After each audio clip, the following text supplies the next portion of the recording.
వంటి సంఘానికి లైవ్లో ఈ మాటలు వీక్షిస్తున్నటువంటి బిడ్డలకి ప్రభువును రక్షకుడైన యేసయ్య నామమున వందనాలు తెలియపరుస్తున్నా. అందరికీ వందనాలు, సంఘానికి వందనాలు, లైవ్లో ఉన్న బిడ్డలకి మీకు వందనాలు, బయట ఉన్న వారికి మీకు వందనాలు.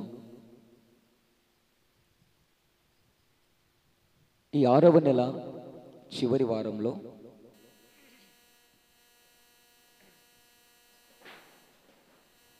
ఆత్మదేవుడు మనతో ఒక ప్రాముఖ్యమైన మాట మాట్లాడుతున్నాడు. జాగ్రత్తగా వినండి.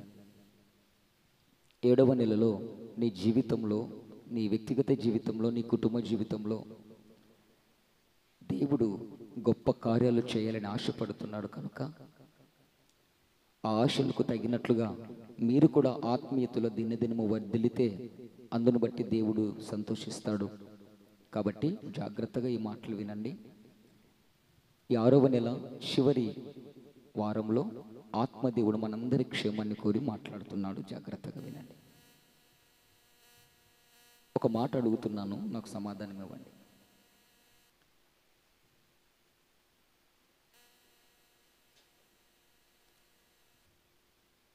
దేవుణ్ణి చూడాలని ఎంతమందికి ఆశ ఉంది?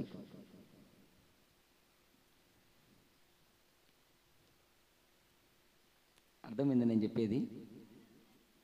దేవుణ్ణి చూడాలని ఎంతమందికి ఆశ ఉంది?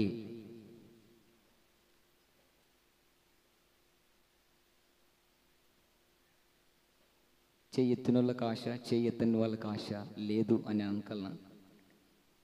దేవుణ్ణి చూడాలని ఆశ ఉందా? రైట్. దయ్యాలను చూడాలని ఎంతమందికి ఆశ ఉంది అన్న? అవి పిలకుండా వచ్చేస్తాయన్న, సిగ్గులేనివి. రోజు నాకు వచ్చే కళలు అవే కదా, రోజు నా కంటికి కనిపించేటవే కదూ. దేవుణ్ణి చూసినామో లేదో మాకైతే తెలియదు కానీ అన్న, దీని మటుకు ఖచ్చితంగా చూసినామన్నా. గమనించండి,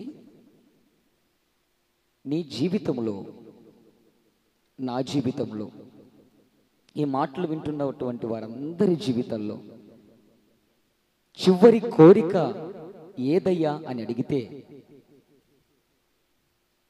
వారి వారి స్థితిని బట్టి ఒక్కొక్కరు ఒక విధానంగా కోరికలు కోరొచ్చేమో, కానీ ఫైనల్గా టోటల్గా భారతదేశంలో ఉన్న 1.5 బిలియన్ జనాభా వాళ్ళు చివరి కోరిక ఏందయ్యా అని అడిగితే వాళ్ళు చెప్పే మాట ఏంటంటే దేవుణ్ణి చూడాలి. అవునా? దేవుణ్ణి చూడాలి. ఎక్కడ చూస్తావు?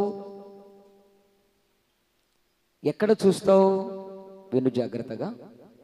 భారతదేశంలో ఉన్న 1.5 బిలియన్ల జనాభా కలిగినటువంటి భారతదేశ ప్రజలకి ఆత్మదేవుడు యూట్యూబ్లో నుంచి మాట్లాడుతున్నాడు. జాగ్రత్తగా వినండి. దేవుణ్ణి చూడాలన్న ఆశ, బాగా వినండి, నేను మతానికి సంబంధించి మాట మాట్లాడలేదు, కులానికి సంబంధించి మాట మాట్లాడలేదు, ఒక వర్గానికి సంబంధించి మాట మాట్లాడలేదు. దేవుడు చెప్పిన మాటను అందించటానికి ఆయన ప్రతినిధిగా ఉండి మాట్లాడుతున్నా. ఒక పాస్టర్గా ఈ మాట నేను మాట్లాడలేదు. బాగా గమనించు. భారతదేశంలో ఉన్న 1.5 మిలియన్ల జనాభాతో దేవుడు మాట్లాడుతున్నాడు. ఏంటయ్యా అంటే, ప్రతి ఒక్కరిలో ఒక ఆశ ఉంటుంది. ఏంటి ఆశ అంటే, దేవుణ్ణి చూడాలని. దేవుణ్ణి చూడాలన్న ఆశ ప్రతి ఒక్కరిలో ఉంటుంది. మంచిది, చాలా మంచిది.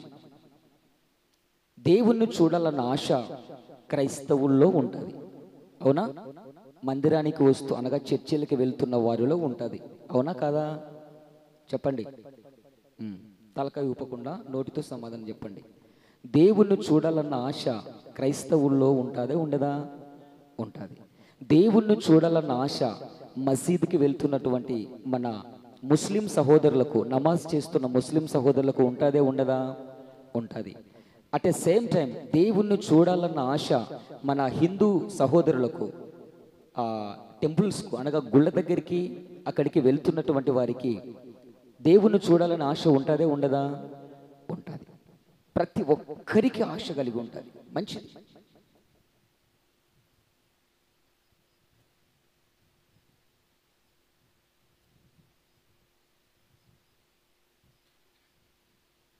ప్రతి ఒక్కరిలో ఈ ఆశ కలిగి ఉంటుంది. చాలా మంచిది.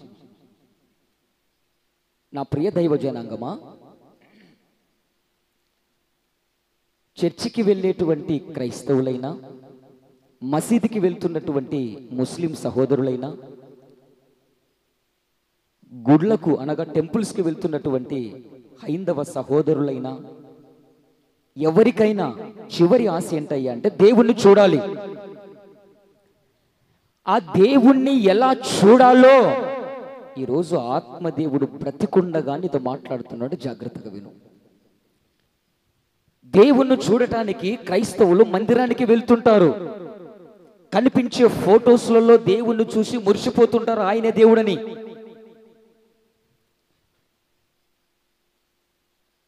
మస్జిద్కి వెళ్తున్నటువంటి నా ముస్లిం సహోదరులు వారు నమాజ్ చేస్తారు. ఎందుకు? దేవుణ్ణి చూడాలని. మంచిది. టెంపుల్స్కి వెళ్తున్నటువంటి హైందవ సహోదరులు వారు కూడా దేవుణ్ణి చూడాలని టెంపుల్స్కి వెళ్తారు. చాలా మంచిది. అయితే దేవుణ్ణి ఎలా చూడాలో, ఎలా చూస్తే మంచిదో ఒక శ్రేష్టమైన వ్యక్తి, అందరికీ సుపరిచితుడైన వ్యక్తి ఒక మాట మాట్లాడుతున్నాడు. జాగ్రత్తగా వినండి. శ్రద్ధ కలిగి ఈ మాటలు మీరు వినగలిగితే నీవు చాలా ధన్యుడివి, ధన్యురాలివి. ఆమేన్. హల్లెలూయా. దేవునికి మహిమ కలుగునుగాక, దేవునికి ఘనత కలుగునుగాక. దేవుణ్ణి చూడటం ఎట్లా సాధ్యమవుతుంది? మనకందరికీ సుపరిచితమైనటువంటి ఒక వ్యక్తి ఒక శ్రేష్టమైన మాట చెప్పాడు, ఎలా దేవుణ్ణి చూడగలము. అట్ ఏ సేమ్ టైం బైబిల్లో ఉన్నటువంటి నిజదేవుడైనటువంటి యేసుక్రీస్తు ప్రభుల వారు ఒక మాట చెప్పాడు, దేవుణ్ణి ఎలా చూడడం సాధ్యమో. గమనించండి.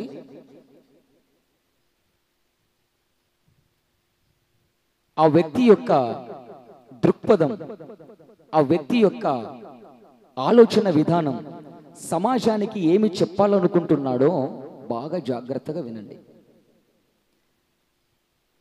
గతంలో ఇంతకు ముందు చదువుకున్న వారు ఈ భావాన్ని, ఈ పద్యాన్ని వినే ఉంటారు. మరలా ఒకసారి దీని గురించి ఆత్మదేవుడు వివరిస్తున్నారు. జాగ్రత్తగా వినండి.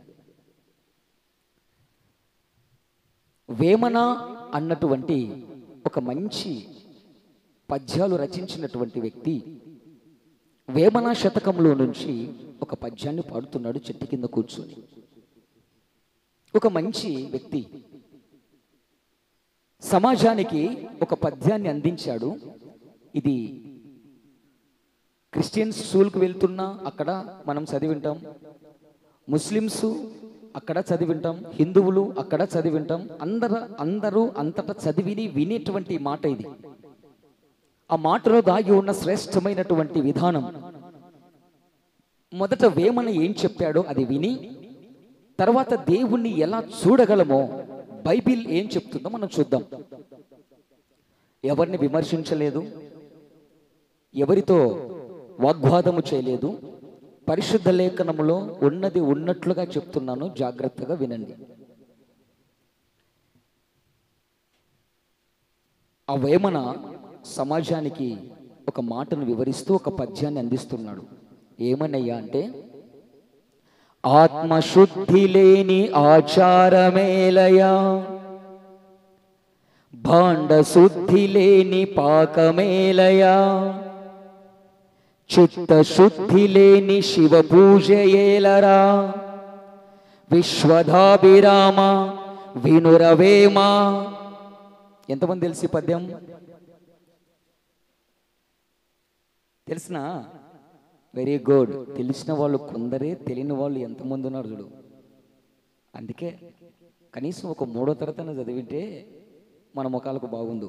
దేవునికి మహిమ కలుగును గాక. ఆమేన్, హల్లెలూయా. దేవునికి ఘనత కలుగును గాక. వేమన సమాజానికి ఒక శ్రేష్టమైనటువంటి ఆ సందేశాన్ని అందిస్తున్నాడు. బహుశా ఈ పద్యం వెనకాల ఉన్నటువంటి మర్మము, భావము మీరు తర్వాత ఇంటికి వెళ్ళి యూట్యూబ్లో కొట్టుకోండి. నేనేదో యూట్యూబ్లో చూసి ఈ పద్యం మాడలేదు. ఇది ఎందుకో మొదటి నుంచి పద్యం అంటే నాకు చాలా ఇష్టం. అప్పుడు తెలుదు దీని విధానం ఏంటో. సేవలోకి వచ్చిన తర్వాత మన ప్రార్థనలు కూర్చుంటే దేవుడు ఈ విషయాన్ని అందిస్తున్నాడు. ఏంటి ప్రభు అంటే ఒక శ్రేష్టమైన మెసేజ్ని దేవుడు అందించాడు. అందుకు ఈ పద్యం ఉపయోగపడుతుంది. ఏం చెప్తున్నాడంటే, ఆత్మశుద్ధి లేకుండా ఆచారాలు పద్ధతులు ఎందుకు దండగా? నీ అంతరంగము శుద్ధి లేకుండా, నీ అంతరంగము పరిశుద్ధంగా లేకుండా, నీ అంతరంగము పవిత్రంగా లేకుండా, నీ అంతరంగం అంతా కల్మషంతో ఉంచుకొని నువ్వు ఆచారాలంటూ, పద్ధతులంటూ, కులాన్నంటూ, మతం అంటూ వీటితో నువ్వు మునిగి తేలుతుంటే అది వ్యర్థమయ్యా. ఆత్మశుద్ధి లేకుండా నువ్వు ఎన్ని ఆచారాలు కట్టుబాట్లు చేసినా అది వృధా.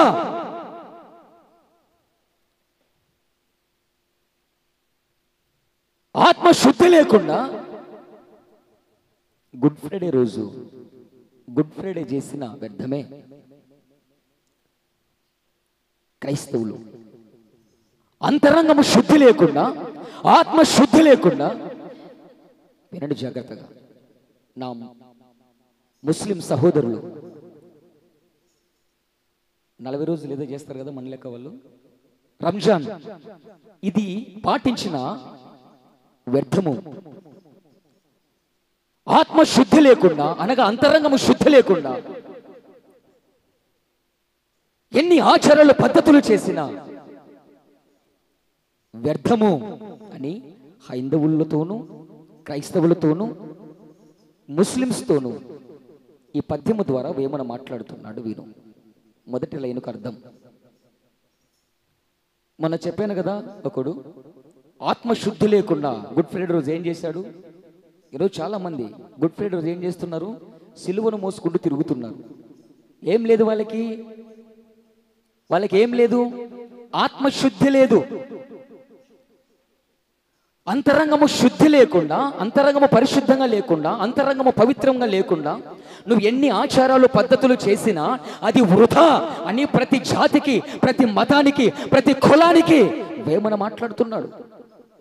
మొదటి లైన్ యొక్క భావం, భాండ శుద్ధి లేకుండా నువ్వు తినే ఆహారము నీకు ఆరోగ్యాన్ని ఇవ్వదు. అనగా ఆహారము తినటానికి మొట్టమొదటిగా నువ్వేం చేస్తావు, భాండ అనగా నువ్వు వండుకున్నటువంటి డేక్ష, పాత్ర, ఏం చేస్తావు, దాన్ని ఉండాలంటే ఏం చేస్తావు, శుభ్రంగా కడుగుతావు.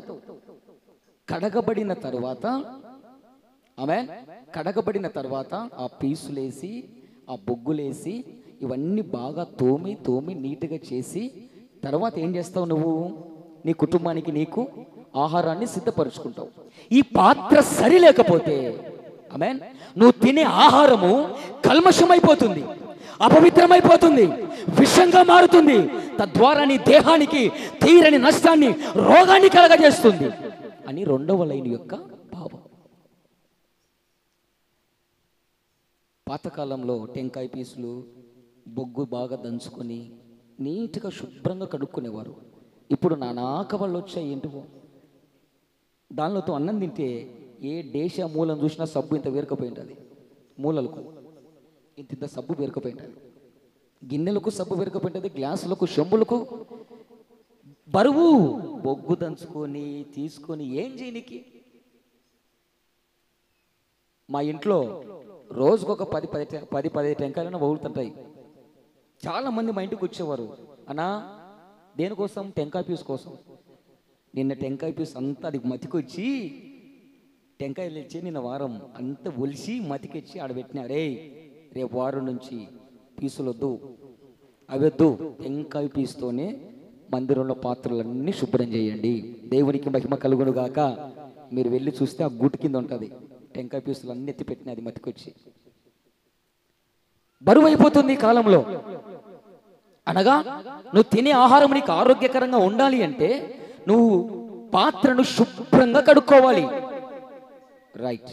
మూడవ లైన్, చిత్తశుద్ధి లేకుండా, చిత్తశుద్ధి లేకుండా, దేవుడు చెప్పేది వినకుండా శివ పూజ ఏలరా అంటే, దేవుడు ఏ దేవుడన్నా కానీ వినండి, అందరితో మాట్లాడుతున్నాడు. ఒక జాతి, ఒక వర్గము, ఒక రంగుతో మాట్లాడలేదు మాట. చిత్తశుద్ధి లేకుండా శివ పూజ చేయాలా? సమయోచితమైన ఆలోచన, దేవుడు చెప్తున్న మాటలు వినకుండా నువ్వు వచ్చి శివుని మీద పూజలేస్తే, శివునికి ఊతపద్దులు టెంకాయలు కొడితే శివుడు నీ పూజను ఆస్వాదించడు. నీ అంతరంగం శుద్ధి లేకుండా ఆదివారం పూట వచ్చి ఆరాధన చేస్తే దేవుడు అంగీకరించడు. నీ అంతరంగం శుద్ధి లేకుండా, నీ అంతరంగం శుద్ధి లేకుండా మసీదుకి వెళ్ళి నమాజ్ చేస్తే ఆ నమాజ్ అయిన దేవుడు ఆ పవిత్రమైన నమాజును అంగీకరించడు. మందిరాలకు వచ్చి అంతరంగం శుద్ధి లేకుండా ప్రార్థన చేస్తే ప్రార్థన ఆలకించే దేవుడు ప్రార్థన వినడు. ఆమేన్. దేవునికి మహిమ కలుగును గాక. అంతరంగము శుద్ధి లేకుండా శివుని మీద వెళ్ళి శివ పూజ చేసినా, ఇంకా ఏ పూజ చేసినా, 33.5 కోట్ల దేవతలో ఏ పూజ చేసినా నీ అంతరంగము శుద్ధి లేకుండా పూజ చేస్తే ఆ పూజ అంగీకరించబడదు. ఇది ఈ భావము, దీని మర్మము గమనించండి. నాకు గత కాలంలో అందరము కలిసి మెలిసి సంతోషంగా, హ్యాపీగా, ఒక తల్లికి పుట్టకపోయినా ఆ ఫ్రెండ్షిప్ చాలా బాగా కొనసాగేది. ముస్లిమ్స్, హిందూస్, క్రిస్టియన్స్ అందరూ చాలా చక్కగా ఉన్నవారు. కానీ ఈ కాలంలో రాను రాను మతాల మధ్య, కులాల మధ్య చిచ్చులు పెట్టేవారు ఎక్కువైపోయి భయంకరంగా కొలాప్స్ అయిపోతుంది, సమాజం పాడైపోతుంది. నేను చదువుకునే దినాల్లో మేము బెస్ట్ ఫ్రెండ్స్. ముస్లింలో ఒకడున్నాడు మస్తాన్ అని ఒకడు, హిందువులో ఒకడున్నాడు. మేమందరం ఒక ఫ్రెండ్స్, ఒక బ్యాచ్ మెంటుము, ఒక స్కూల్ మెంటుము, ఒక రూమ్ మెంటుము. మేము చాలా హ్యాపీగా ఉన్నాం. నేను అడిగాను, వాళ్ళని అడిగితే మేము క్యాజువల్గా మాట్లాడుకుంటున్నాం, ఇది ఎవరో ఉద్దేశించి లోపల ఒకటి బయట ఒకటి పెట్టుకుని మాట్లాడలేదు. నా ముస్లిం ఫ్రెండ్ మస్తాన్తో పిలిచి, అరే క్యాజువల్గా మనం మాట్లాడుకుందాం, మతం మార్చలేదు, కులం మారమని చెప్పలేదు, మతం మారమని చెప్పలేదు. ఒక ఫ్రెండ్స్గా, ఒక రూమ్మేట్గా, ఒక బెడ్మెంట్గా, ఒక క్లాస్మేట్గా, ఒక బెంచ్మెంట్గా మేము మాట్లాడుకుంటున్నాం మా మాటలు. అరే మస్తాన్, నేను చర్చికి వెళ్తా, నువ్వు మస్జిద్కి వెళ్తావు. అరే రాము, నువ్వు గుడికి వెళ్తావు, నీతో పాటు నన్ను గుడికి తీసుకెళ్ళావు.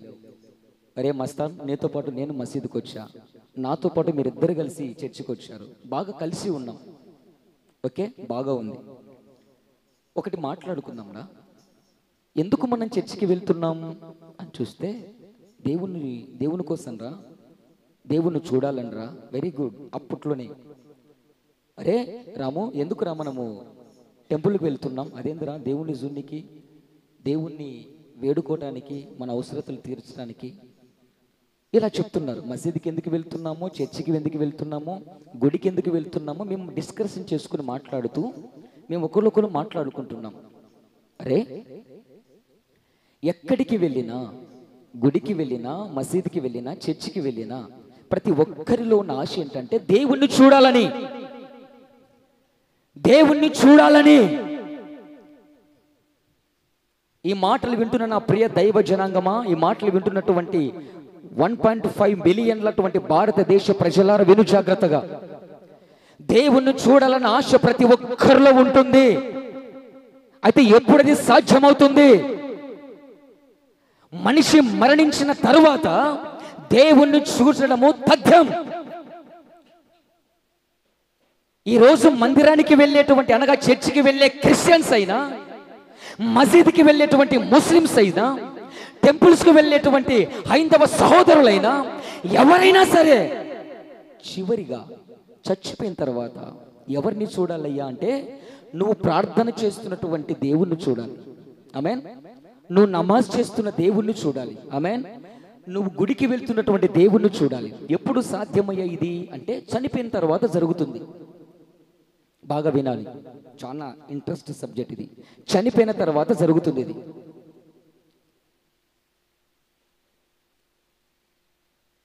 చనిపోయిన తర్వాత దేవుణ్ణి చూడాలి అంటే బ్రతికున్నప్పుడు వేమన ఒక కండిషన్ పెడుతున్నాడు, ఒక సిస్టాన్ని మనకు అందిస్తున్నాడు. ఏ దేవుని కొరకైతే మందిరానికి వెళ్తున్నావో, ఏ దేవుణ్ణి చూడాలని మసీదుకి అయితే వెళ్తున్నావో, ఏ దేవుని చూడాలని గుడికి వెళ్తున్నావో, ఆ దేవుని చూసే గడియలు రాబోతున్నాయి. ఆ దేవుని చూసే దినాలు మరణము తర్వాత జరగబోతుంది. అయితే మరణించిన తర్వాత ఏ దేవుని కొరకైతే నువ్వు ప్రార్థన చేస్తున్నావో ఆ దేవుణ్ణి చూడాలి. ఏ దేవుని కొరకైతే నువ్వు నమాజ్ చేస్తున్నావో ఆ దేవుణ్ణి చూడాలి. ఏ దేవుని కొరకైతే గుడికి వెళ్తున్నావో, పూజ చేస్తున్నావో ఆ దేవుళ్ళను చూడాలి. అవునంటారా కాదంటారా? కరెక్ట్. ఓకే, వీడి వరకు బాగానే ఉంది. ఖచ్చితంగా చూడాలి. ఇప్పుడు వేమన మాట్లాడుతున్నాడు, దేవుణ్ణి చూడాలంటే ఏం చేయాలి? బాగా వినాలి. అంతరంగాన్ని శుద్ధి చేసుకోమని చెప్తున్నాడు. దేవునికి మహిమ కలుగునుగాక. అంతరంగము శుద్ధి చేసుకోబడితే, శుద్ధి చేయబడినటువంటి అంతరంగము కలిగిన వారు చనిపోయిన తర్వాత దేవుణ్ణి చూడటానికి 100% ఆస్కారం ఉంది. చెప్పలు కొట్టి ప్రభునామాన్ని మహిమపరుద్దాం.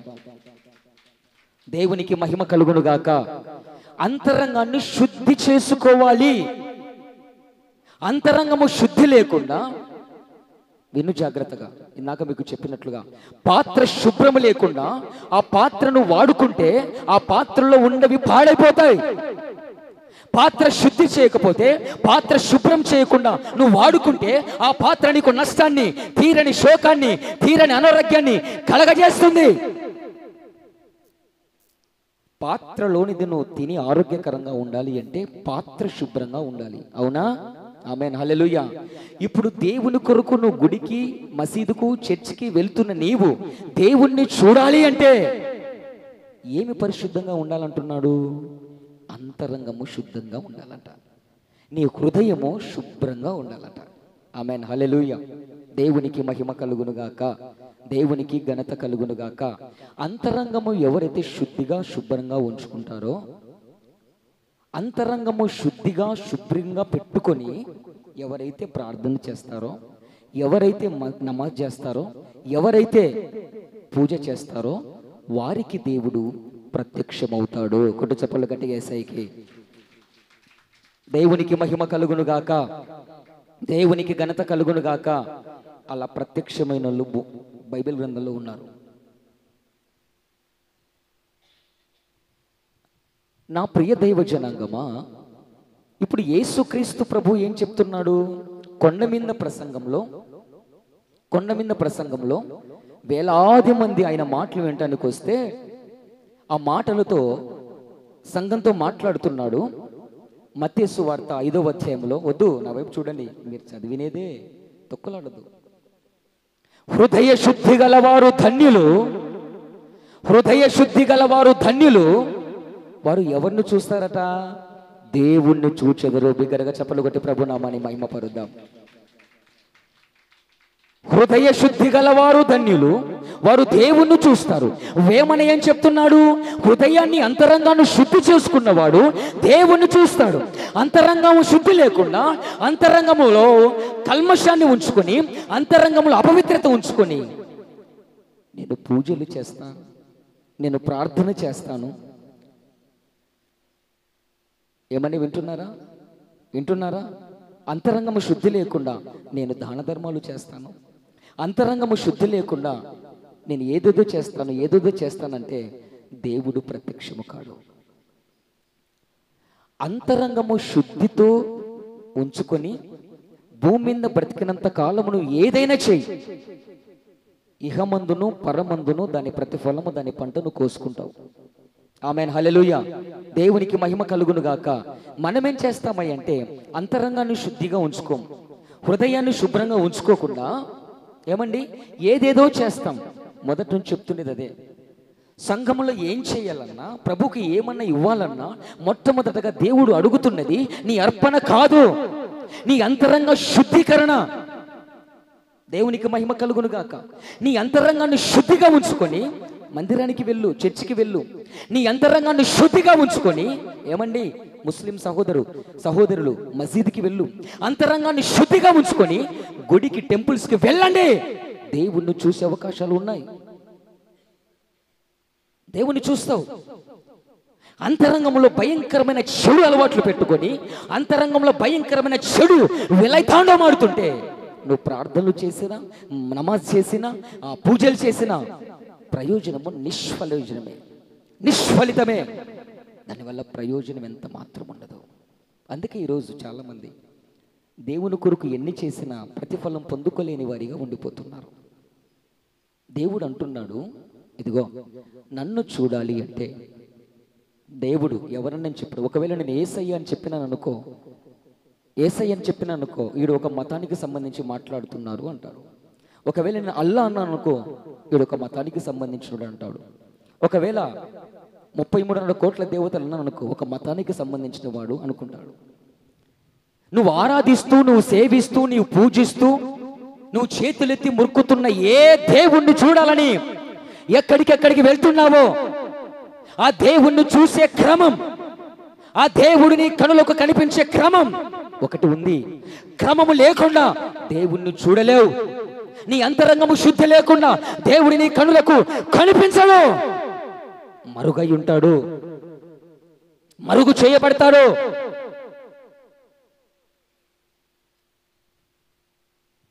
ఇప్పుడు పరిశుద్ధ గ్రంథం నుంచి ఒక మాట తీసుకుంటున్నా. దేవుణ్ణి చూడాలంటే ఏది జాగ్రత్తగా ఉంచుకోమన్నాడు? హృదయం కదా. హృదయ శుద్ధి గలవారు ధన్యులు, వారు దేవుణ్ణి చూస్తారు. విన్నారు కదా ఈ మాట? అందరు విన్నారు కదా? మత్తయి సువార్త 5వ అధ్యాయము 8వ వాక్యములో ఈ మాట ఉంటుంది కదా. హృదయ శుద్ధి గలవారు ధన్యులు, వారు దేవుణ్ణి చూస్తారు. అంతరంగము శుద్ధి గలవారు ధన్యులు, వారు దేవుణ్ణి చూస్తారు అని దీని మాట. ఇప్పుడు ఎందుకు దేవుణ్ణి చూడాలంటే హృదయాన్ని ముడిపెట్టాడైనా? ఎన్నోసార్లు ఈ మాటలు విన్నావు, ఒక్కసారి మనసు పెట్టి విను, నా వైపు చూడండి. దేవుణ్ణి చూడటానికి, హృదయాన్ని పరిశుద్ధంగా ఉంచుకోవడానికి లింక్ ఏంటి? ఈ రెండిటితో పెన్ను వేశాడేంటి? వేమన దీంతోనే పెన్ను వేశా, యేసుక్రీస్తు ప్రభుల వారు హృదయంతోనే పెన్ను వేస్తుడు. ఏంటి? సామెతల గ్రంథము 4వ అధ్యాయంలో అంటాడు, 23వ వాక్యంలో, అన్నిటికంటే ముఖ్యముగా నీ శరీరంలో ఎన్నో అవయవాలు ఉన్నాయి, అన్నిటికంటే ముఖ్యంగా నీ హృదయాన్ని భద్రంగా కాపాడుకో.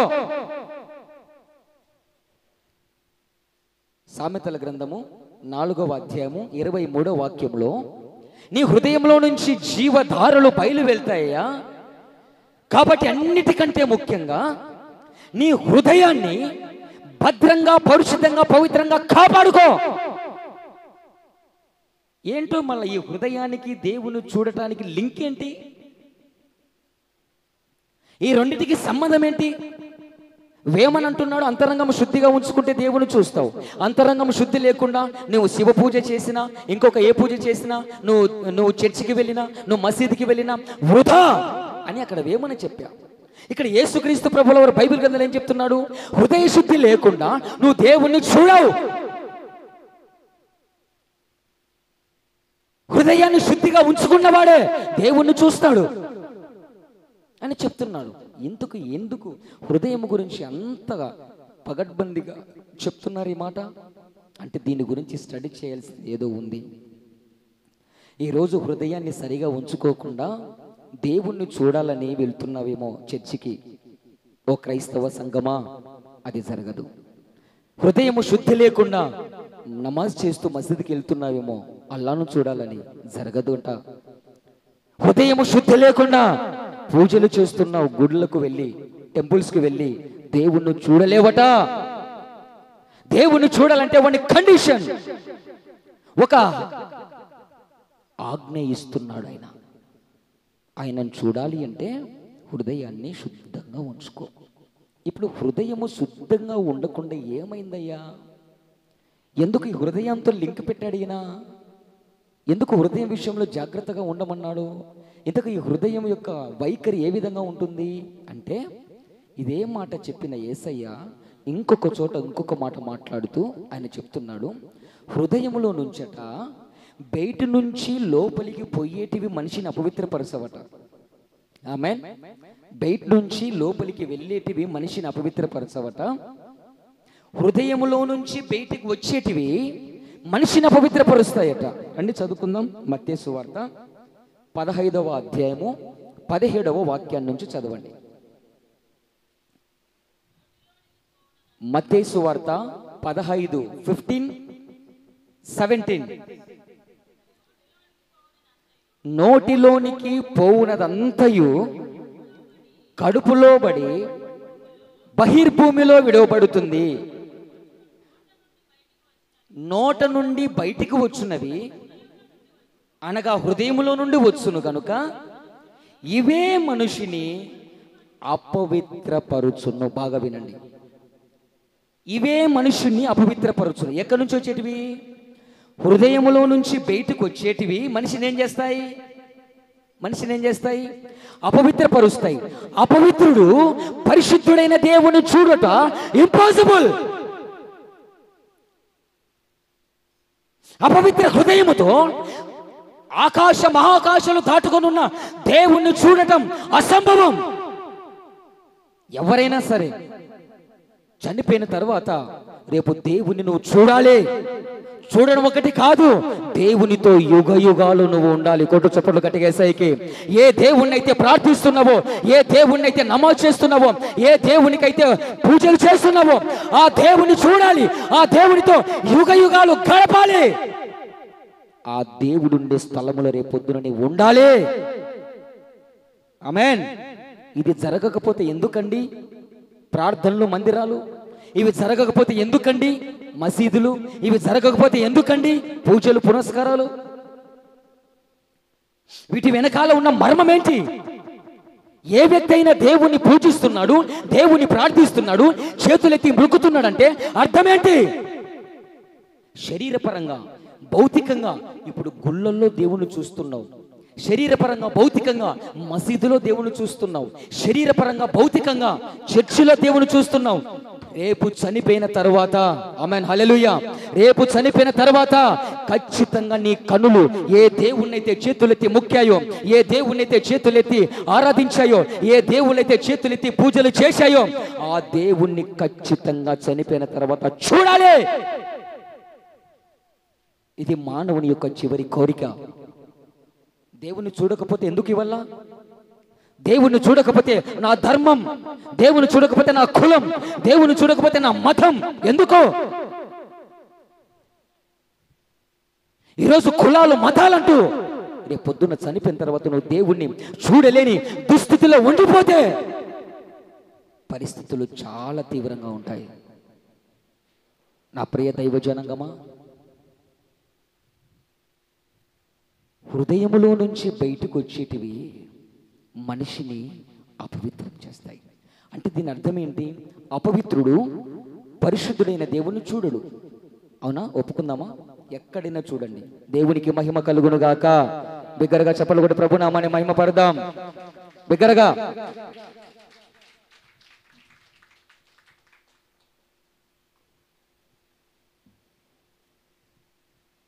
ఎక్కడైనా చూడండి, భూమి మీద ఉన్నటువంటి మానవుడు అపరిశుద్ధుడు. ఒప్పుకుందామా? భూమి మీద ఉన్న మానవుడు అపరిశుద్ధుడు. ఏ దేవుణ్ణైతే నువ్వు ఆరాధిస్తున్నావో ఆ దేవుడు పరిశుద్ధుడు. ఆమేన్. అవునా కాదా? భూమి మీద ఉన్న మానవ జాతి అపరిశుద్ధుడు. లేనిపోని అలవాట్లతో, లేనిపోని పాపపు పనులతో, లేనిపోని పాపపు క్రియలతో మానవుడు డైల్యూట్ అయిన వాడు. ఆమేన్. దేవుడు అనేవాడు హోలీ. అవునా? ఎవ్వరు ప్రార్థన చేస్తున్న దేవుడైనా పరిశుద్ధుడు అని ఆయనకు పేరు. ఇప్పుడు భూమి మీద ఉన్న మానవ జాతి ఏ దేవుణ్ణైతే ఆరాధిస్తూ, ప్రార్థిస్తూ, పూజలు చేస్తున్నారో ఆ దేవుణ్ణి చూడాలి. చూసే గడియలు అసంభవవుతున్నాయి. దేవుణ్ణి చూడాలంటే ఏం చేయాలి? మానవుడు తన పైనున్న మలినమంతా వెళ్ళిపోయి పరిశుద్ధంగా ఉండాలట. తన హృదయాన్ని శుద్ధిగా ఉంచుకోవాలట. ఆమేన్, హల్లెలూయా. ఎందుకు హృదయాన్ని శుద్ధిగా ఉంచుకోమంటున్నాడంటే, హృదయంలో నుంచి అనగా లోపల నుంచి బయటికి ఏంటో వస్తాయట. అవి చూద్దాం. అవి వస్తాయట. ఇవి మానవుణ్ణి, సబ్జెక్ట్లో నుంచి మాట్లాడుతున్నా, ఈ హృదయంలో నుంచి బయటకు వచ్చేటివి మానవుణ్ణి దేవుణ్ణి చూడకుండా ఆపుతాయట. ఆమేన్, హల్లెలూయా. అర్థమవుతుందా? సబ్జెక్టు చాలా జాగ్రత్తగా వినండి. ఇది దైవికమైన సబ్జెక్టు కనుక మీరు నిర్లక్ష్యం చేస్తే శ్రేష్టమైన ముత్యాలు పందుల ముందు పోసినట్లే. దేవునికి మహిమ కలుగునుగాక. శ్రేష్టమైన ముత్యాలు పందుల ముందు జల్లినట్లే. ఇది దైవికమైన సబ్జెక్టు కనుక కొంచెం శ్రద్ధ పెట్టి వింటే మీకు అర్థమవుతుంది. హృదయంలో నుంచి బయటకు వచ్చేటివి, సబ్జెక్టులో నుంచి మాట్లాడుతున్నా, దేవుణ్ణి చూడకుండా ఆపేస్తాయట. ఏంటివవి చూద్దాం రండి. 17వ వాక్యం. నెంబర్ 1, దురాలోచనలు, నరహత్యలు, వ్యభిచారములు, వేశ్యగమనములు, దొంగతనములు, అబద్ధ సాక్ష్యములు, దేవ దూషణలు, ఇవన్నీ హృదయములో నుండే వచ్చును గనుక ఇవే మనుషుని అపవిత్రపరచును గాని చేతులు కడుగుకొనక భోజనము చేయక మనుషుని అపవిత్రము చేయవు. మనుషుని అపవిత్రపరిచేటివి ఏంటో చెప్తున్నాడు. ఈ అపవిత్రమైన మానవుడు పరిశుద్ధుడైన దేవుని చూటుట అసంభవం. ఇప్పుడు మానవుని ఆశ ఏంటి? దేవుణ్ణి చూడాలి. ఆమేన్. మానవుని కోరిక ఏంటి? దేవుణ్ణి చూడాలి. మొన్న మాకు ఈ ఆశ లేవే, చెప్పాల్సిన అవసరం లేదే అన్నట్లు చూస్తున్నారు మీరు. చనిపోయిన తర్వాత దేవుణ్ణి చూడాలని ఆశ ఉందా లేదా? చనిపోయిన తర్వాత చూద్దామా? బతికుండంగానే దేవుని ముఖ దర్శనం చూద్దామా? దేవునికి మహిమ కలుగునుగాక, దేవునికి ఘనత కలుగునుగాక. చనిపోయిన తర్వాత చూసేది వేరు, బ్రతికుండంగానే పరిశుద్ధ గ్రంథంలో చూసిన వారు ఉన్నారు. వారు ఆరాధిస్తున్న దేవుని కన్నర భూమి నుంచి చూశారు. దేవునికి మహిమ కలుగునుగాక. ఇవి హృదయంలోంచి బయటకు వచ్చేటివి మనుషుణ్ణి దేవుని దగ్గరికి చేరకుండా ఆపుతాయట. హృదయంలోంచి బయటకు వచ్చేటివి మనిషిని దేవుణ్ణి చూడనివ్వకుండా బయటికి దొబ్బి పడేస్తాయట. మీరు చదివిన దాంట్లో 7 రకాలైనటువంటి లక్షణాలు ఉన్నాయి. ఇక్కడ 7 type of most danger weapons. ఎక్కడున్నాయి ఇవి? 7 రకాలైనటువంటి ఈ ఆయుధాలు ఎక్కడున్నాయి? అందరు చెప్పండి, ఎక్కడున్నాయి? మానవుని హృదయంలో ఉన్నాయి. ఇప్పుడు చెప్పు ఆ 7 రకాల గురించి. నెంబర్ 1 దురాలోచన. నెంబర్ 2 నరహత్యలు. నెంబర్ 3 వ్యభిచారము. నెంబర్ 4 వేశ్యగమనములు. నెంబర్ 5 దొంగతనాలు. నెంబర్ 6 అబద్ధ సాక్ష్యములు. నెంబర్ 7 దేవదూషణ. ఇవన్నీ ఎక్కడున్నాయి?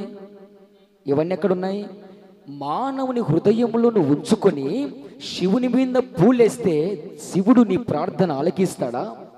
ఓ మానవుడా, నువ్వు ఏ జాతికి, ఏ కులానికి, ఏ మతానికి చెందినవాడవో నాకు తెలియదు,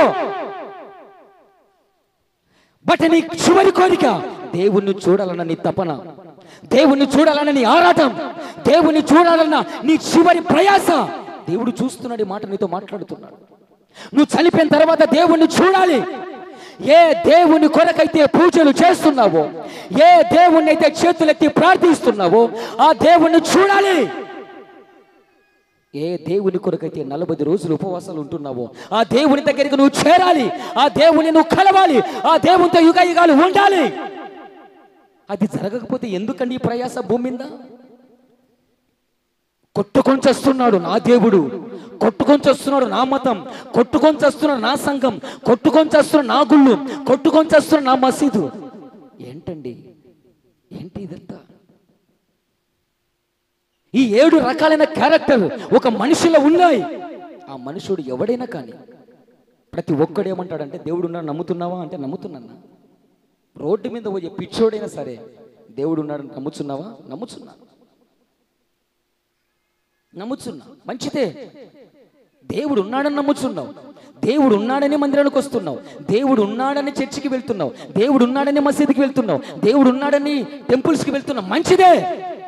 ఉన్న దేవుణ్ణి చూసే గడియలు చనిపోయిన తర్వాత వస్తాయన్న సంగతి మర్చిపోతున్నావా? నీ మనసుకు అందటం లేదా? ఏ దేవుని కొరకైతే ప్రయాసపడుతున్నావో ఆ దేవుడు ఒక రోజు నువ్వు చూడాలి ఆ దేవుణ్ణి, అయితే ఎలా చూస్తావు? ఈ 7 రకాలైనటువంటి భయంకరమైన ఈ లక్షణాలు పెట్టుకొని నువ్వు మందిరానికి వచ్చినా, అనగా చర్చికి వచ్చినా, ఇంకొక చోటికి వెళ్ళినా దేవుణ్ణి చూడలేవు.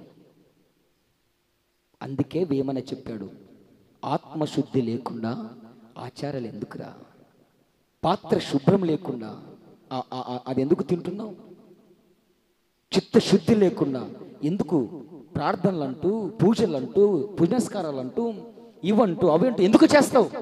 నువ్వు ఏది చేసినా ప్రభువుకు మహిమకరంగా, దేవునికి మహిమకరంగా జరిగించు.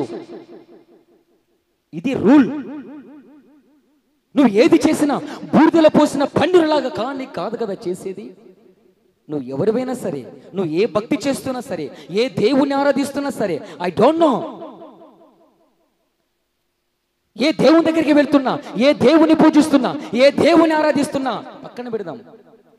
ఆరాధిస్తున్న నీవు, పూజిస్తున్న నీవు, మందిరానికి వెళ్తున్న నీవు దేవుణ్ణి చూస్తాను అన్న డేర్, దేవుణ్ణి ఖచ్చితంగా చనిపోయిన తర్వాత నా కళ్ళతో చూస్తాను, చూడడం ఒక్కటే కాదు, ఆయనతో యుగ యుగాలు నేను ఉంటాను, కొట్టు చప్పలు గట్టిగా యేసయ్యకి, ఆయన ఉండే స్థలములో నేను ఉంటాను అన్న నిరీక్షణ, ధైర్యం నీకుందా? అది లేనప్పుడు ఎందుకండి దేవుణ్ణి చూడనివ్వకుండా నీ హృదయంలో ఉన్నవి అడ్డుకుంటున్నాయి? ఈ ఉపదేశము ద్వారా నీ హృదయాన్ని క్లీన్ అండ్ గ్రీన్గా ఉంచుకుంటే ఖచ్చితంగా నువ్వు దేవుణ్ణి చూస్తావు. కొట్టు చెప్పులు గట్టిగా వేసాయి. ఎవరివైనా సరే, ఎక్కడి నుంచి మాటలు వింటున్నా, దేవుణ్ణి చూడనివ్వకుండా 7 రకాలైనవి మానవుని హృదయంలో ఉన్నాయినా ఉన్నాయి. నీ హృదయంలో ఏమున్నాయి నీకు తెలుసు. చర్చికి వెళ్తూ బల్లగుద్ది ప్రసంగాలు చేస్తున్న నీ హృదయంలో, పాస్టర్ హృదయంలో ఏమున్నాయో తెలుసు. ఆ పాస్టర్ మాటలు వినడానికి వస్తున్న సంఘ బిడ్డల హృదయములో ఏ విధంగా ఉన్నాయో తెలుసు. మస్జిద్కి వెళ్ళి నమాజ్ చేస్తున్నటువంటి ఆ ప్రజల హృదయంలో ఏమున్నాయో తెలుసు. గుడికి వెళ్తున్న హృదయాల్లో ఏమున్నాయో తెలుసు. దేవుడు అన్నవాడు సర్వాంతర్యామి. మనుషుడు పై స్వరూపాన్ని చూస్తాడు, దేవుడు హృదయాన్ని చూస్తాడు. నువ్వు ఆరాధిస్తున్న దేవుడు నీ హృదయాన్ని చూసినప్పుడు ఈ 7 రకాలైన లక్షణాలు నీలో ఉంటే నువ్వు దేవుణ్ణి చూడలేవు. దేవుణ్ణి చూడలేనందుకు ఆ చర్చికి వచ్చేది. ఎందుకు వస్తున్నావు చర్చికి? దేవుణ్ణి చూడటానికి. ఆమేన్. దేవునికి మహిమ కలుగునుగాక, దేవునికి ఘనత కలుగునుగాక. అర్థమవుతుందని చెప్పేది. ఇప్పుడు గాజులపల్లెకు చంద్రబాబు జగన్ వచ్చన్నాడంట. ఎప్పుడున్నా నాడగాకరి ఊరికే చెప్తున్నా మీకు అర్థం కానికి వచ్చన్నాడంట. ఏం చేస్తావు? హుటినా వెళ్తావు. వెళ్ళిన నీవు ఆ గుంపులో, ఆ భయంకరమైన రద్దీలో చూడకుండా వచ్చేసినావు అనుకో, ఎంత బాధపడతావు? అవునా కాదా? ఎంత బాధపడతావు? నీకు ఇష్టమైన వ్యక్తి, లేకపోతే నీకు ఇష్టమైనటువంటి హీరో, నీకు ఇష్టమైనటువంటి హీరోయిన్ వస్తుందంట తెలుసుకుని వెళ్ళి చూడకపోతే ఎంత బాధపడతావు? ఆ తొక్కిసలాటలో అర్థమైంది ఇప్పుడు చెప్పేది. ఇంత చేసినా రేపొద్దున నువ్వు చనిపోయిన తర్వాత దేవుణ్ణి చూడలేకపోతే నీ భక్తి ఎందుకు అంటున్నా, నీ ప్రయాస ఎందుకు అంటున్నా. ఎందుకు రావాలయ్యా మందిరానికి? దేవుణ్ణి చూడటానికి. ఎందుకు చెయ్యాలయ్యా పూజలు? దేవుణ్ణి చూడటానికి. ఎందుకు చెయ్యాలయ్యా నమాజు? దేవుణ్ణి చూడటానికే. ఆమేన్. ఇదే దేవుణ్ణి చూడకుండా నీ హృదయము పాడైపోయింది. నువ్వు పూజ చేస్తున్న దేవుని చూడనివ్వకుండా, నువ్వు చేతులెత్తి నమాజ్ చేస్తున్న దేవుని చూడనివ్వకుండా, చర్చికి వెళ్తున్న దేవుని చూడనివ్వకుండా నీ హృదయంలో 7 రకాలైన డేంజర్ వెపన్స్ ఉన్నాయి. 7 రకాలైనటువంటి మోస్ట్ డేంజర్ వెపన్స్ ఉన్నాయి, ఆయుధాలు ఉన్నాయి. ఏంటయ్యా వెంటే, ఇదిగో నరహత్య, ఎదుటివాని మీద భయంకరమైన కోపం, వేశ్య గమనములు, దేవదూషణ, 7 రకాలైనవి ఉన్నాయి. నెంబర్ 1 మార్కు సువార్తలో అక్కడ 7 రకాలు ఉంటే ఇక్కడ 13 రకాలైనవి ఉన్నాయి. చూడండి జాగ్రత్తగా. మార్కు సువార్త 7వ అధ్యాయము 20వ వాక్యాన్ని చదవండి. మార్కు సువార్త 7వ అధ్యాయము 20వ వాక్యం. గట్టిగా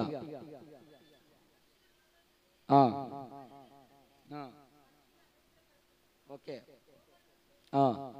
అనగా మనుషుని హృదయములో నుండి దురాలోచనలు, జారత్వము, దొంగతనాలు, నరహత్యలు, వ్యభిచారములు, లోభము, గట్టి చదవండి, లోభములను, చెడుతనము, కృత్రిమములు, కామ వికార చేష్టలు, మత్సరములు, దేవదూషణయు, అహంభావమును, అవిధేయతలు ఎక్కడి నుంచి వస్తాయట? హృదయంలో నుంచి వస్తాయి. దేవునికి మహిమ కలుగును కాక. ఇన్ని నీ హృదయంలో పెట్టుకొని నువ్వు ఏం తెలియని మందిరానికి వచ్చి ప్రార్థన చేస్తే దేవుడు నీకు కనిపిస్తాడా? ఆమేన్. సంగమా, నిన్ను అడుగుతున్నాడు దేవుడు.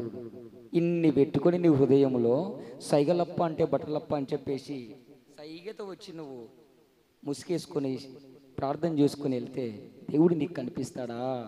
అందుకే ఈరోజు దేవుడు కనిపించడం తక్కువైపోయింది, మరి దయ్యాలు కనిపించడం ఎక్కువైపోయింది.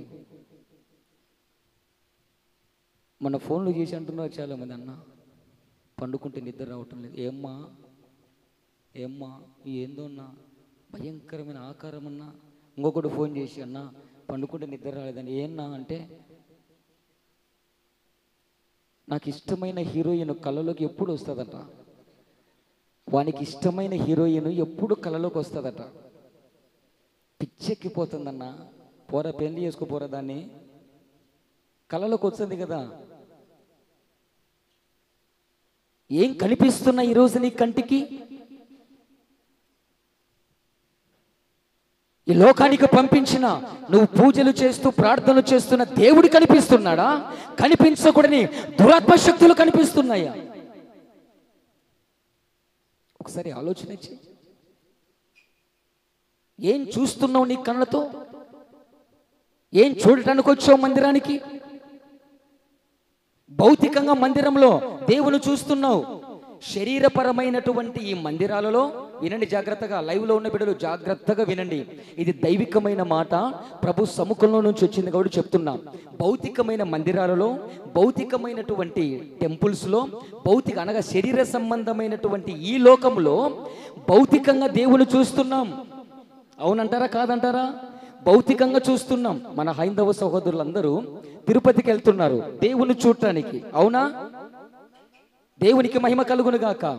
రంజాన్ రోజు మన ముస్లిం సహోదరులందరూ కూడా మస్జిద్కి వెళ్ళి నమాజ్ చేసుకుంటున్నారు. ఎందుకు? దేవుని చూడటానికి. ప్రతి ఆదివారము క్రైస్తవులు మందిరానికి వెళ్తున్నారు. ఎందుకు? దేవుణ్ణి చూడటానికి. భౌతికంగా మాత్రమే ఇది, శరీరపరంగా మాత్రమే ఇది. దేవునికి ఒక ఆకారాన్ని పెట్టుకొని మనం పూజించుకుంటున్నాం. కానీ నిజ దేవుడు ఎవరో చనిపోయిన తర్వాత కళ్ళని కళ్ళతో నువ్వు చూడబోతున్నావు. ఒకటి చప్పట్లు గట్టిగా యేసయ్యకి. అది చూడాలి అంటే విను, ఈ లోకంలో ఎట్టున్నా నువ్వు దేవుని చూడొచ్చు. ఈ లోకంలో నీ అంతరంగం ఎట్లున్నా చర్చికి రావచ్చు. ఈ లోకంలో భౌతికంగా శరీరపరంగా నీ అంతరంగం ఎట్లున్నా నువ్వు మసీదుకి వెళ్ళొచ్చు.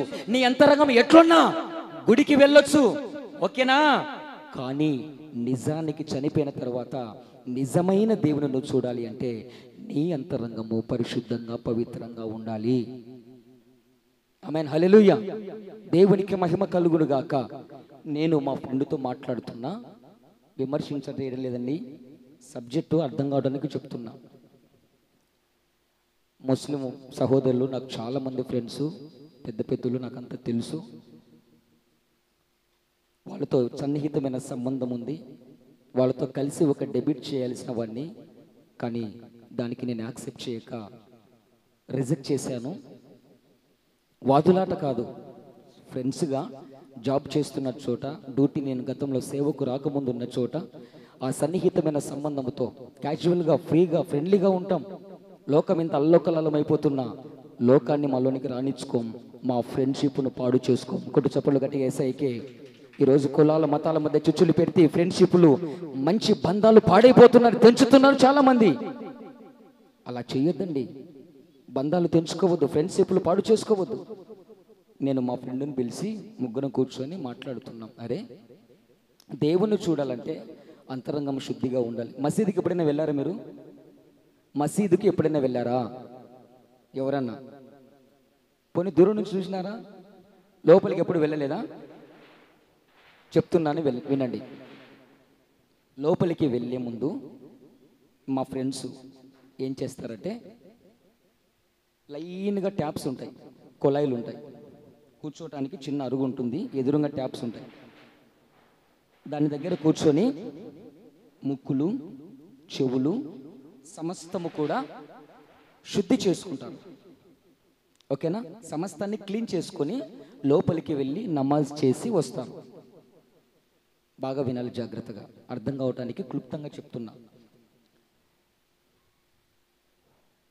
చెవులు, ముక్కు, నోరు, చేతులు, కాళ్ళు, పాదాలు మొత్తం కడుక్కొని ఎన్నిసార్లు నమాజ్ చేస్తే అన్నిసార్లు లోపలికి వెళ్ళే ముందు వారిని శుభ్రం చేసుకొని లోపలికి వెళ్ళాలి. మంచిది.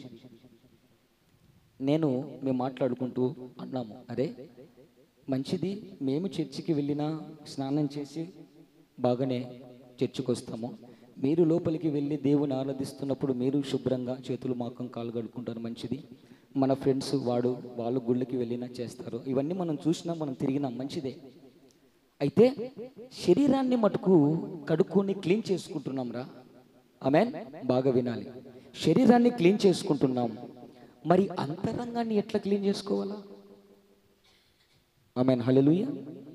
ఇప్పుడు చర్చికి వచ్చే వారిలో సినిమాలు చూసేవాళ్ళు, ఆకొక్కలు వేసుకునేవాళ్ళు, నోటిని అపవిత్రం చేసుకునేవాళ్ళు, గుద్దులాడేవాళ్ళు, ఇందాక చెప్పిన 13 రకాలు ప్లస్ అవి 7 రకాలు, ఈ రకాలు కలిగిన వాళ్ళందరూ కూడా క్రైస్తవుల్లో ఉన్నారు, ముస్లిమ్స్లో ఉన్నారు, నెంబర్ 3 హిందువుల్లో ఉన్నారు. లేరంటారా?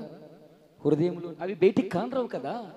పగలు, పంతాలు, కక్షలు, దేవదూషణ, వ్యభిచారము, అపవిత్రత, సినిమాలు, ఇవన్నీ ప్రతి జాతిలో ఉన్నాయి. ప్రతి జాతి కలిగిన మనుషుడు చేస్తున్నాడు.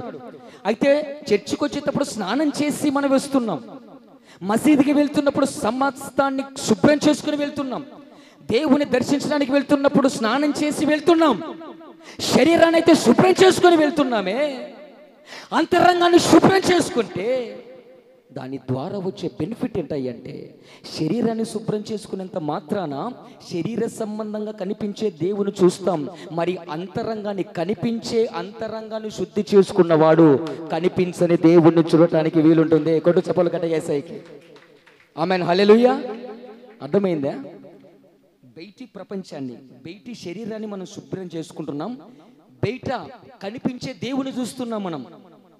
ఓకే, కానీ కనిపించని అంతరంగం, కనిపించని హృదయాన్ని ఎవడైతే శుద్ధి చేసుకుంటాడో, ఎవరైతే శుభ్రం చేసుకుంటాడో, కనిపించని అంతరంగంలో కనిపించని 13 రకాలైనటువంటి వెపన్స్ ఎవరైతే ఉంటాయో కనిపించని దేవుణ్ణి చూడలేడు. కనిపించే దేవుణ్ణి చూడాలి అంటే కనిపించని హృదయంతరంగాన్ని శుద్ధి చేసుకున్నోడే కనిపించని దేవుని రేపు చూడగలడు, కనిపించని దేవునితో రేపు ఉండగలడు, యుగ యుగాలు ఆయనతో నిత్యము కూడా సమీపించగాని తేజస్సులో ఆ దేవునితో యుగ యుగాలు జీవించగలరు. దేవునికి మహిమ కలుగునుగాక. ఆమేన్, హల్లెలూయా. మేము మాట్లాడుకున్నాం, మతం మార్చలేదు, కులం మార్చలేదు, మమ్మల్ని మేము సరి చేసుకొని కరెక్ట్ వేలో వెళ్తున్నాం.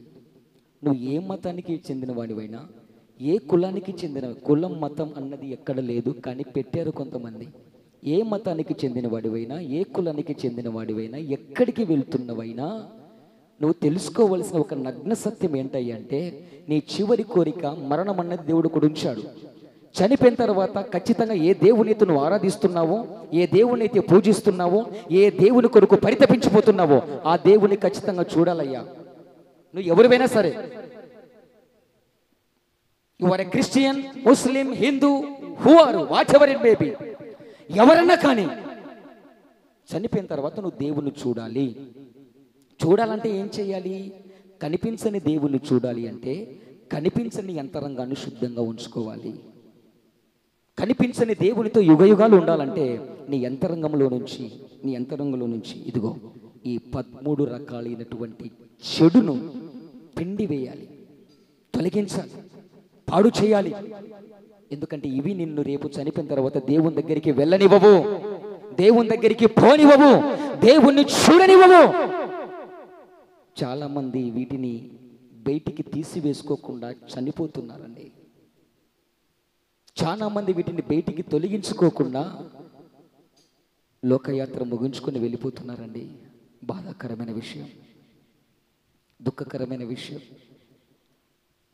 అందుకే భక్తుడు అంటాడు, హృదయము మోసకరమైనది, అది ఘోరమైన వ్యాధి గలది, ఎవడు గ్రహిస్తాడయ్యా దాన్ని? ఆ హృదయాన్ని గురించి ఆలోచన కలిగిన వారు ఎవరు? హృదయము గురించి ఎవరైతే ఆలోచన కలిగి ఉంటారో వాడు ఖచ్చితంగా దేవుని చూస్తాడు. కొడు చెప్పలు గట్టిగా యేసయ్యకి. భూమి మీద బ్రతుకున్నప్పుడు ఓహో, నా హృదయములో నుంచి ఇంత భయంకరమైన క్రూరత్వం కలిగినటువంటివి నా హృదయంలోంచి వస్తాయా? కోపం వచ్చేది హృదయంలో నుంచేనా? అబద్ధాలు వచ్చేది హృదయంలోంచేనా? దేవుని పూజ చేస్తాడు, నోరు తెరిస్తే అబద్ధాలు ఆడతాడు. మందిరానికి వస్తాడు, నోరు తెరిస్తే అబద్ధాలు.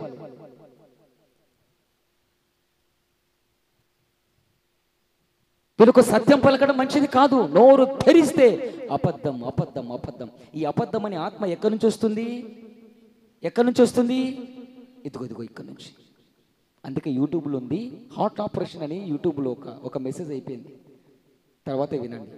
నీ హృదయానికి సర్జరీ జరగాలి. ఈరోజు హార్ట్ ఆపరేషన్లు ఎక్కువైపోతున్నాయి. ఎందుకో తెలుసా? ఇవి ఉన్నాయి లోపల ఇంత భయంకరంగా ఉన్నాయి.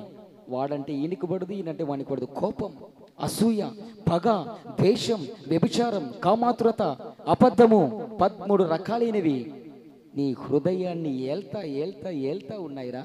ఒకరోజు ఇవన్నీ గుంపై తండుకున్నప్పుడు నీకు అబ్బా ఏమి ఎత్తు అంబులెన్స్కు డాక్టర్ చెప్పాడు, వెంటనే నీకు ఆరోగ్యశ్రీ ఉందా?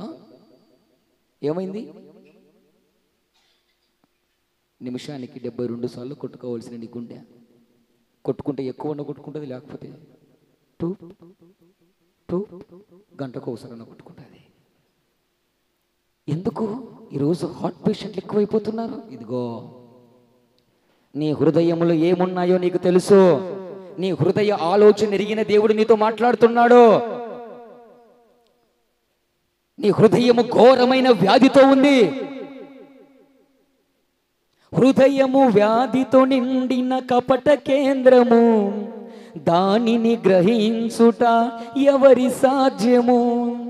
మనసు మర్మమెరిగిన మహనీయుడా, మనసు మార్చగలిగిన నిజదేవుడా, నా మదిని కోవెలగా చేసుకోవయా, నా హృదిని రారాజుగా నిలిచిపోవయా. ఎవడు గ్రహిస్తాడండి హృదయాన్ని? ఈరోజు ఎందుకు హార్ట్ పేషెంట్స్ ఎక్కువైపోతున్నారు? ఉన్నట్టుండి బాగా తిరుగుతూ, బాగా తింటూ, బాగా ఉంటూ హఠాత్తు మరణాలు, అకస్మాత్తు మరణం, హఠాత్తు మరణాలు. కారణం ఏంటో తెలుసా? నీ గుండెల్లో ఇవి గూడు కట్టుకొని ఉన్నాయ్యా. నీ గుండెల్లో ఇవి ఉన్నాయమ్మా. ఇంటికి వెళ్ళి జాగ్రత్తగా చదువుకోండి. బతుకున్నప్పుడు ఎవరైతే హృదయాన్ని గ్రహించి నీ హృదయంలోంచి వచ్చేటి ఇవన్నీ దేవునికి విరుద్ధమైనవి, అవి దేవుణ్ణి చూడనివ్వవు, నిన్ను ఒక వేషధారణ లాగా చేస్తాయి, నిన్ను నువ్వు మోసగించుకునే విధంగా చేస్తాయి. మోసపోవద్దు, మోసపోవద్దు. నా ప్రియ దైవ జనాంగమా, వింటున్నావా ఈ మాటలు జాగ్రత్తగా? ఒక్కసారి నీ అంతరంగం గురించి నువ్వు పరిశోధన చేసుకో. నీ అంతరంగం ఏ విధంగా చూసుకో. ఈరోజు మోసం చేసే వాళ్ళు ఎక్కువైపోతున్నారు, అన్యాయాలు చేసే వాళ్ళు ఎక్కువైపోతున్నారు, అబద్ధాలు ఆడే వాళ్ళు ఎక్కువైపోతున్నారు, ఎదుటి వాళ్ళపైన నేరాలు మోపే వాళ్ళు ఎక్కువైపోతున్నారు. 13 రకాలైనటువంటి కేటగిరీ కలిగిన వారు ఎక్కువైపోతున్నారు. ఇవన్నీ ఎక్కడి నుంచి వస్తున్నాయి? మానవుని హృదయములో నుంచి. మానవుని హృదయం ఎంత ఘోరమైనదో చూసావా? మానవుని హృదయం ఎంత భయంకరమైనదో గ్రహిస్తున్నావా? మానవుని హృదయం ఎంత చండాలమైనదో గ్రహిస్తున్నావా? మానవుని హృదయం ఎంత క్రూరత్వమైనదో గ్రహిస్తున్నావా? నీ హృదయము, అందుకే దేవుడు అన్నాడు, అరే రే నానా, ఈ మాటలు వింటున్న బిడ్డలో, నేను నీకు నీలో ఉన్న రాతి హృదయం ఉందే, ఎన్నిసార్లు వాక్యం వింటున్నా వినకుండా శౌలి దులుచుకుని కుక్కలాగా పోతున్నావు చూడు, నీలో ఉన్న రాతి హృదయాన్ని తీసేసి నీకు మాంసపు హృదయాన్ని ఇస్తాను రా. కొట్టి చెప్పలు గట్టి ఏసైకి ఎహెస్కేలుతో మాట్లాడతాడు. ఎహెస్కేలు, నా ప్రజలతో చెప్పు, నరపుత్రుడా ఈ మాటలు చెప్పు. వారి హృదయము సరిలేదు, వారి అంతరంగము క్రొవ్వు పట్టి ఉన్నది. వారి అంతరంగంలో ఈ 13 రకాలైనవి లోపల బయటకు వస్తున్నాయి. ఎదుటి వాళ్ళంటే పగ, ఎదుటి వాళ్ళంటే పంతాలు, ఎదుటి వాళ్ళంటే క్రూరత్వం. చంపేస్తున్నారు, ఒకరినొకరు చంపుకుంటున్నారు, ఒకరినొకరు చంపుకుంటున్నారు. పిల్లలు తల్లిదండ్రులు చంపుతున్నారు, తల్లిదండ్రులు పిల్లలు చంపుతున్నాడు, అన్న తమ్ముడు చంపుతున్నాడు, తమ్ముడు అన్నను చంపుతున్నాడు. ఎందుకంటావు? హృదయము సరిలేక. హృదయము సరిలేక, హృదయంలో పగలు, కక్షలు.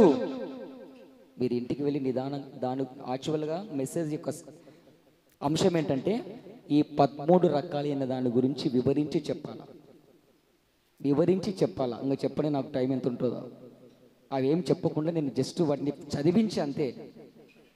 దేవునికి మహిమ కలుగును గాక. ఒకసారి మైక్ తీసుకొని ఆ 13 రకాలను చదివి నాకు వినిపించండి, ముగిస్తాక. మైక్ పెట్టినా గట్టిగా బాగా చదివేవాళ్ళు.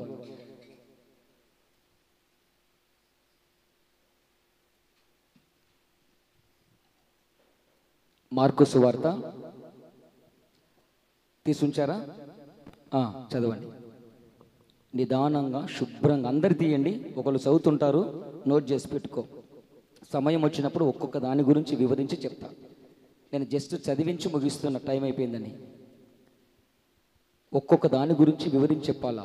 మస్తరం అంటే ఏంటి, ఒక్కొక్క దాని గురించి. రైట్,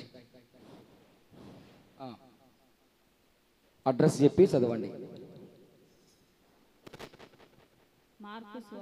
మార్కు సువార్త 7వ అధ్యాయము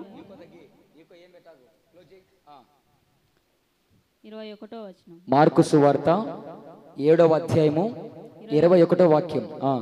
లోపలి నుండి అనగా మనుషుని హృదయములో నుండి. నానా, దేవుణ్ణి చూడాలనుకుంటున్న వారు నీ హృదయంలో నుండి ఏం బయటకు వస్తాయో, నీ హృదయంలో ఏమి కప్పుకొని దేవుణ్ణి ప్రార్థిస్తున్నావో చూడు.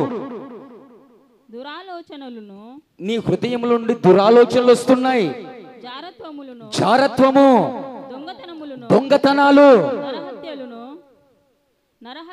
నరహత్యలు, వ్యభిచారము, లోభము, చెడుతనము, కృత్రిమములు, కామ వికార చేష్టలు, మత్సరములు, దేవదూషణయు, అహంభావము, అవివేకములు. ఇవన్నీ ఎక్కడి నుంచి వస్తాయట? ఎక్కడి నుంచి వస్తాయట? మానవుని హృదయంలో నుంచి వస్తాయి. జంతువుల హృదయంలో నుంచి కాదు వచ్చేది. ఎందుకంటే దేవుణ్ణి చూడాలన్న కోరిక ఎవరికుంది? మనకి, మనకు. జంతువులకు లేదు కదా అది. ఇందాక అందుకే అడిగాను, దేవుని చూడాలని ఎంతమంది ఆశ ఉన్నారంటే అని నెత్తి గిరుకుంటారు ఒకళ్ళు, అది గిరుకుంటారు ఒకళ్ళు, చేతులు ఇరిపిల్లలు పెడతారు చూడిట. దేవుణ్ణి చూడాలని ఆశ నీకుంటే నీ అంతరంగాన్ని శుద్ధి చేసుకో. దేవుని చూడాలన్న కోరిక నీకుంటే నీ అంతరంగంలో నుంచి బయటకు వస్తాయి. నిర్జీవమైనవి బయటకు వస్తున్నాయి. అందుకే సామెతలు చదివించా, నీ హృదయంలో నుంచి జీవధారలు బయటికి రావాలా, కానీ నీ హృదయంలో నుంచి ఇవి బయటికి రాకూడదు. ఆమేన్. అందుకే నీ హృదయాన్ని భద్రంగా కాపాడుకో. యేసుక్రీస్తు ప్రభు అంటున్నాడు, హృదయ శుద్ధి గలవారు ధన్యులు, వారు దేవుని చూస్తారు. వేమని అంటున్నాడు, అంతరంగము శుద్ధి లేకుండా నువ్వు ఏం చేసినా చెల్లుబాటు కాదు. నువ్వు ఎవరివైనా సరే ఈ మాటలు వింటున్నావా? నీ అంతరంగం ఎట్లుందో నీకు తెలుసు.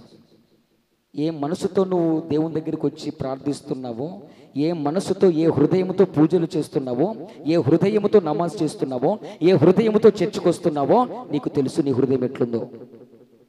బయటికి తెలియకపోవచ్చు, ఎందుకంటే మానవుడు పై స్వరూపాన్ని చూస్తాడు, దేవుడు హృదయంతరంగాన్ని చూస్తాడు. దేవుడు చూస్తున్నప్పుడు నీ హృదయాన్ని చక్క పెట్టుకున్నవాడు రేపు దేవుణ్ణి చూడగలడు. కొట్టు చప్పలు గట్టిగా యేసయ్యకి. ఆమేన్, హల్లెలూయా. దేవునికి మహిమ కలుగును గాక. ఇప్పుడు దేవుడు నీ హృదయాన్ని చూశాడు, నీ హృదయాన్ని చూసి మాటలు మాట్లాడుతున్నాడు. ఈ మాటలు విన్న తరువాత ఎవరైతే వారి హృదయాన్ని సరి చేసుకొని చక్క పెట్టుకుంటారో, వారి హృదయంలో నుంచి వస్తున్న ఈ చెడునంతా తొలగించుకుంటారో, బ్రతికున్నప్పుడే. మనుషుడు పై స్వరూపాన్ని చూస్తున్నాడు, దేవుడు నీ హృదయంతరాన్ని చూస్తున్నాడు. ఎందుకంటే చనిపోయిన తర్వాత నువ్వు దేవుని దగ్గరికి చేరాలి. చనిపోయిన తర్వాత యుగ యుగాలు దేవునితో ఉండాలి. నువ్వు ఎక్కడి నుంచి వచ్చావో తిరిగి అక్కడికి నీ ప్రయాణము సాగాలి. అలా సాగాలి, అలా ఉండాలి, అలా చెయ్యాలి. అలా దేవుని నువ్వు చూడాలి అంటే ఇప్పుడు దేవుడు భూమి మీద ఉన్న నీ హృదయాన్ని చూసి నీ హృదయంలో ఎంత భయంకరమైన ఉన్నవో చెబుతున్నాడు. వాటిని సరి చేసుకో. ఇప్పుడు ఎవరైతే సరి చేయబడతారో, సరి చేయబడిన హృదయము గలవారు, శుద్ధ హృదయము కలిగిన వారు ఈ మాటల ద్వారా హృదయాన్ని సరి చేసుకుని తమ హృదయాన్ని పరిశుద్ధంగా ఉంచుకొని శివుని మీద పూజలేస్తే ఆ పూజ శివుడు ఆలకిస్తాడు. కొట్టు చప్పలు గట్టిగా యేసయ్యకే. దేవునికి మహిమ కలుగును గాక, దేవునికి ఘనత కలుగును గాక. అంతరంగము శుద్ధి చేసుకొని నీ అంతరంగంలోని 13 రకాలైనటువంటి క్రూరమైన ఘోరమైన తొలగించుకొని నీవు అల్లా అని దేవుణ్ణి ప్రార్థిస్తే అల్లాను నువ్వు రేపు చూస్తావు. కొట్టు చప్పలు గట్టిగా యేసయ్యకి. నీ అంతరంగాన్ని శుద్ధి చేసుకొని చర్చి దగ్గరికి వచ్చి దేవా అని నువ్వు ప్రార్థన చేస్తే కడగబడిన హృదయ శుద్ధి గలవాడు రేపు యేసుక్రీస్తు ప్రభువును చూస్తాడు. కొట్టు చప్పలు గట్టిగా యేసయ్యకి. ఎందుకంటే నిజ దేవుడు ఎవరో రేపు ప్రతి ఒక్కడు కండ్లారా చూసే గడియలు వస్తున్నాయి. ప్రతి నేత్రము ఆయనను చూచును. దేవునికి మహిమ కలుగును గాక. ప్రతి నేత్రము చూస్తాయి. ఈరోజు నిన్ను చూశాడు. ఈ 6వ నెల చివరి వారంలో నీ హృదయాన్ని చూసి నీ హృదయాన్ని సరి చేసుకుంటున్నాడు. ఈ 6వ నెల చివరి వారంలో నీ హృదయాన్ని సరి చేసుకుంటే 7వ నెలలో ఉన్నతమైన దీవెనలను పొందుకుంటావు. కొట్టు చప్పట్లు గట్టిగా యేసయ్యకి. గత 6 నెలలు నీ హృదయము దేవుని ఎదుట సరిలేదు. గత 6 నెలలు నీ హృదయము దేవుని ఎదుట చక్కగా లేదు. గత 6 నెలలు దేవుని ఎదుట నీ హృదయంలో 13 రకాలైనవి, దేవునికి విరుద్ధమైనవి, అసహ్యమైనవి, నిన్ను నీవు పాడు చేసుకునేవి నీ హృదయాన్ని అలాగే ఉంచుకొని ప్రార్థనకు వచ్చిపోతూ ఉన్నావు. వచ్చిపోతే కార్యము జరగదు. మరే వచ్చిన నీవు ఏ మాటలు మాట్లాడుతున్నావు ఆ మాటలు విని నీ హృదయంలో నుంచి ఒక్కొక్కటి తొలగించుకుంటే, ఒక్కొక్కటి నువ్వు తీసివేస్తే అప్పుడు నువ్వు ఒక్కొక్క మెట్టు నీ దేవునికి నువ్వు దగ్గరగా అవుతావు. దేవునికి మహిమ కలుగును గాక. దేవునికి విరుద్ధమైనవి వద్దన్నవి నువ్వు ఒక్కొక్కటి తొలగించుకొని వస్తే ఒక్కొక్క మెట్టు నువ్వు దేవునికి దగ్గర అవుతూ వస్తావు. ఎంత వింటున్నా ఇదులు కొట్టుకొని వెళ్ళిపోతున్నావు అనుకో, నువ్వు అక్కడే ఉంటావు, దేవుడు ఇక్కడే ఉంటాడు. ఆమేన్, హల్లెలూయా. దేవునికి మహిమ కలుగును గాక. నిజంగా నీకు తెలుసు నీ హృదయము దేవుని ఎదుట పరిశుద్ధంగా ఉందా? నీ హృదయంలో ఏమున్నాయో, నీ అంతరంగము ఎంత దేవునికి విరుద్ధంగా ఉందో, నీ అంతరంగము దేవుడికి ఎన్ని నచ్చని పనులు చేస్తుందో, నీ హృదయంలోంచి బయటికి ఏమొస్తున్నాయి, వచ్చేటివన్నీ ఈరోజు ఈ ఉపదేశము ద్వారా తొలగించుకోగలుగుతున్నావా? హృదయంలో నుంచి తీసివేసుకునేటువంటి కెపాసిటీ నీకుంటే రేపు నా దేవుడు నీ కనులకు ప్రత్యక్షమయ్యే శక్తి ఆయన కూడా ఉంది. దేవునికి మహిమ కలుగును గాక. ఈ పని నువ్వు చేయకుండా దేవుడు ఆ పని నువ్వు చేయాలంటే చేయడైనా. ఆమేన్. దేవుణ్ణి చూడాలి నువ్వు, ఇది నీ ఆశ, నీ కోరిక. దేవుడు ఎట్లుంటాడో ఎవరికి తెలియదు. మామూలు లాంగ్వేజ్లు చెప్తున్నా, ఎట్లుంటాడో తెలియదు, అందరూ చెప్తుంటే వింటున్నాం. కానీ నిజంగా రేపు నువ్వు దేవుణ్ణి చూస్తావు. ఏ దేవుని కొరకైతే వేచి ఉన్నావో, ఏ దేవుణ్ణి చూడాలని ఆశపడుతున్నావో, ఏ దేవుడి కొరకు ప్రార్థిస్తూ నువ్వు ఉంటున్నావో, ఆ దేవుణ్ణి చూడాలి అంటే వన్ కండిషన్: నీ హృదయాన్ని శుద్ధి చేసుకో, నీ అంతరంగాన్ని శుద్ధంగా ఉంచుకో. అంతరంగము శుద్ధి లేకుండా మందిరాలకి వెళ్ళి రావద్దు. అంతరంగము శుద్ధి లేకుండా నానాకవన్నీ లోపలికి పంపిస్తూ, లోపల నుంచి వచ్చేటివన్నీ ప్రతి చెడు చెయ్యాలన్నీ ఆలోచన వచ్చేటివన్నీ ఎక్కడి నుంచి వస్తున్నాయి? హృదయంలో నుంచి. అబద్ధం ఆడాలి హృదయంలో నుంచి, సారా తాగాలి హృదయంలో నుంచి, నానాకవల్ల వేసుకోవాలి హృదయంలో నుంచి. ప్రతి పాపిష్టి పని చెయ్యాలన్న కోరిక ఎక్కడి నుంచి కలుగుతుంది? హృదయంలో నుంచే. నీ హృదయాన్ని నువ్వు కంట్రోల్లో ఉంచుకోగలిగితే, నీ హృదయాన్ని శుద్ధంగా నువ్వు ఉంచుకోగలిగితే ఖచ్చితంగా దేవుడిని నువ్వు చూస్తావు. ఆమేన్, హల్లెలూయా. దేవుడి కొద్ది మాటలు మనందరి హృదయంలో పదిలపరచునుగాక. ఈ మాటలన్నిటినీ దేవుడు మన హృదయంలో స్థిరపరచబడునుగాక. దేవుడు చెప్పాడు, అన్నిటికంటే ముఖ్యంగా నీ హృదయాన్ని భద్రంగా కాపాడుకో. ఎందుకు కాపాడుకోమన్నాడు? నీ హృదయంలో ఇవన్నీ ఉన్నాయి, దేవునికి విరుద్ధమైన ఉన్నాయి, దేవునికి అయాస పెట్టేటి ఉన్నాయి, దేవుని గాయపెట్టేటి ఉన్నాయి. బాప్తిసము తీసుకున్న నీలో పగలు పంతాలు చావలే. బాప్తిసము తీసుకున్న నీలో కామ వికార చేష్టలు చావలే. బాప్తిసము తీసుకున్న అందరితో సమాధానంగా ఉండలేకపోతున్నావు. బాప్తిసము తీసుకున్న దేవునికి విరుద్ధమైన బతుకుతున్నావు. బాప్తిసము తీసుకున్న నీ హృదయము దేవునికి శుద్ధిగా లేదు. బాప్తిసము తీసుకుని శరీరాన్ని శుద్ధి చేసుకున్నావు. మందిరానికి వస్తూ స్నానం చేసి శరీరాన్ని శుభ్రంగా ఉంచుకున్నావు. కానీ లోపల కనిపిస్తున్న హృదయాన్ని శుభ్రంగా ఉంచుకోగలుగుతున్నావా? పవిత్రంగా ఉంచుకోగలుగుతున్నావా? పరిశుద్ధంగా ఉంచుకోగలుగుతున్నావా?